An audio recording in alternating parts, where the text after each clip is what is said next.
got started, I started on the sales side. Inbound calls, people who are interested.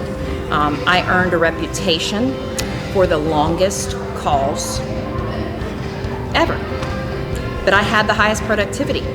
So I figured at that point I knew how to talk to people.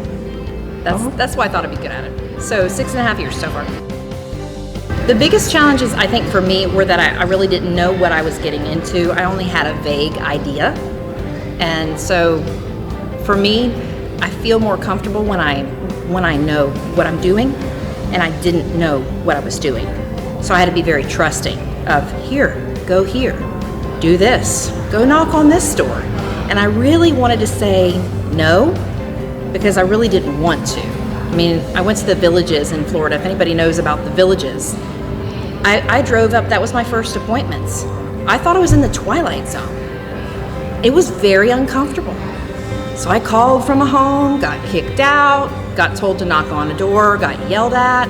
I wanted to say, no, I don't want to do that. But because I really didn't know what I was doing, I had to take instructions.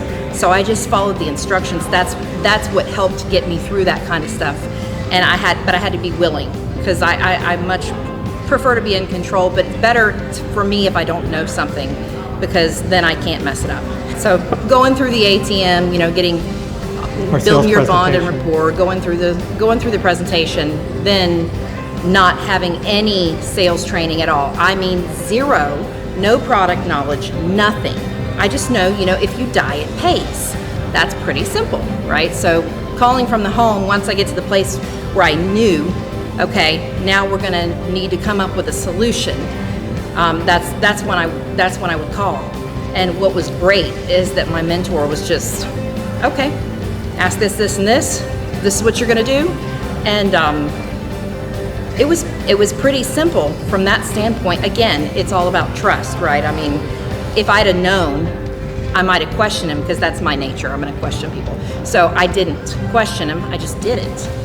And so calling, even before I left, it was kind of hard for me to do that, but I would do it because I was following directions. Well, funny story, I started selling pretty immediately. Not because I'm fabulous, but because I was following directions, right?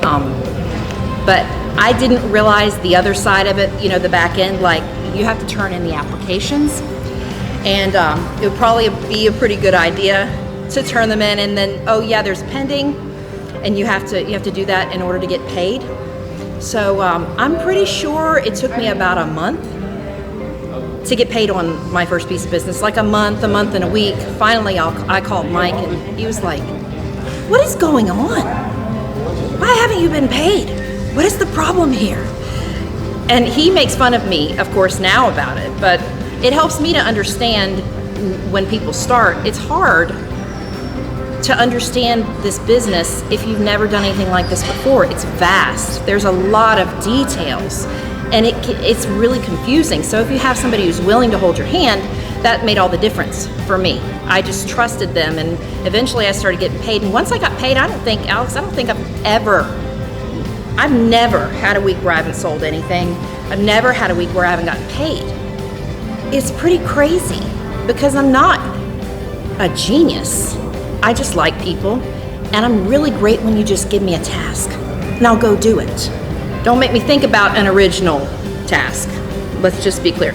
But that's the nice part about it. I can roll with it, so that's why it took me that long. What I think is cool about that is it's insanely within your control. If you'll allow yourself to understand and learn the process. What was great for me is that my husband told me, because I was worried, and of course you lose a job, you're probably not very happy anyways. I was very unhappy, I was very scared, I was very upset, I was devastated. I'm like, why don't they want me? Why am I not good enough? I mean, it's awful, it's an awful feeling, but you know what? I believe, honestly, that God kicked me the heck out.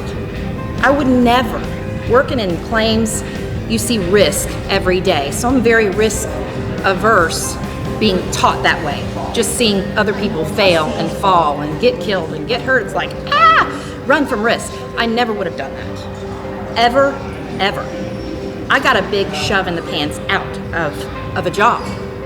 So Les said, honey, calm down. We have enough money in the bank. Try it for a year. See how you do. That was it. And so that gave me the confidence to say, you know what, he's got this. Again, I have to let other people sometimes take the reins. I can't do everything, so I know that he knows about money, he knows about budgets. If I do what he says, because he knows, just like I did what Mike said, and I did what Noelle said, and anybody who was coaching me at the time, I was way, way, way more successful because I didn't know, so I just let it go. So I was nervous, but when he told me that, I trusted him, and I said, okay. So I just went out, and here I am following directions, you know, like I've got no brain of my own. It's really a good idea, I think, to not have a brain of your own at the beginning of something like this, because you don't overthink it. So, great question. I think my highest was like $65,000 in my job. Now, mind you, I have a bachelor's degree. I had a lot of experience, a master's level insurance designation, $65,000, handling multi-million-dollar claims, lawsuits. I've been deposed. I've been lots of court cases where I play a central role in managing a multi-billion-dollar company's claim money, $65,000. And I was told, oh, you'll never make $100,000, not unless you're a director or something like that. Well, that's too political. Let me just tell you, I would fail. I would be great at it, but I wouldn't do it long enough to let anybody know that I'd be great at it, because I don't play political games. You know, no butt kissing. So I'm glad I got kicked out. I'm glad I got kicked out, really glad. So this year, Mike has projected without any growth, $259,000. I think I'm probably gonna have some growth. And $259 is primarily me. Mind you, I have some agents who are starting and getting going, and I'm trying to help them as best I can with the help of Mike and with the help of Noelle and Joseph, and all y'all are helping. And what's cool about that is everything that they do from this point on, I'm going to continue doing what I'm doing. Everything they do is going to bring that number up. So my goal is over 300. Anytime there's change, I tend to be the one who freaks out, probably the most. I don't know if anybody knows it besides the pastor and those who I call and confess to, but I tend to be a basket case. So me and Junior were in the office together. We were basket cases together because we needed to do it. But I had kind of been gearing up, working on some orphan clients and things like that within the home. So I was learning, I was being prepared, and I didn't know I was being prepared, but I was. And learning how to work with other people's clients and learning how to do a couple of those things and from an in-home perspective. So all the freak out, I did have some skills to handle it.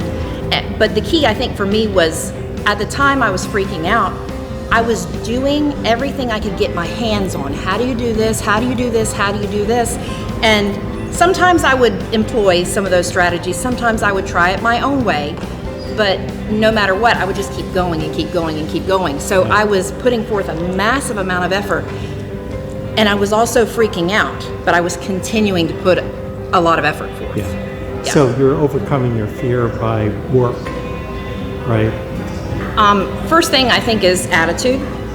I think you should probably like people. If you don't, I wouldn't do this. Because we have to serve people, and in order to serve people, you have to care. So that's the first thing I would say. But the second thing I would say is if you like it, then there's no question that you can do it. If you like it, then you decide to do it, and then you figure it out along the way. But biggest thing, I said this a million times starting out, I pretended like I was stupid. I pretended like I didn't know. Well, I didn't have to pretend very hard because I didn't know. I wasn't stupid, but I didn't know. And I think the main thing is we all come in, we have egos, and we have things that we know we're good at. Yeah, I got a great IQ. I'm really smart. I'm great with people. I am. Yes, you probably are, but not here. Not here, you're not. Step back and try your best for as long as you can. Even now, I have to be careful and I have to step back because I've gotten good at what I do in order to get to the next level. Katrina's ego has to step back, and then I have to be willing to learn something else that somebody else can teach me. I don't know it all. That's painful. But when you start with that kind of perspective and allow that to take over while you're learning something, you're going to be way more successful. Otherwise, you're going to fight yourself the whole way. You know, do this. No, I'm going to do this. It's like you're acting like a teenager again. I've seen 60-year-olds act like teenagers. I've been doing this for... No, you haven't. You haven't been doing this here. Leave your ego at the door, follow directions, and you'll be great. As long as you like people. Awesome. Final thoughts? I'm grateful that the longer I do this, the easier it gets. Everybody who quits, that's more clients for me. So if you're competitive at all, go ahead and quit. I'll take them. It just gets easier though. So, I mean, really, realistically, if you enjoy people and if you want to help people and if you enjoy making money, don't quit. Don't quit, because it gets easier and easier and easier. And before you realize it, people are calling you and asking you to help them without being prompted. But that's not the first year or the second year or probably the third. Don't stop, because it just gets easier. Feet up on the desk. Oh, Katrina, do you know anything about annuities? Yeah, actually I do. I wasn't really thinking about anything right now because I was primarily thinking about a nap. I wish I wasn't so honest, but that's what I do. And I think that, you know, Noah will probably be like, wow, Katrina, way to be an example. We're real people. We like naps. I enjoy them a lot. And I'm blessed and honored to have worked enough between my naps that people think of me and they call me. So don't quit. Just keep going.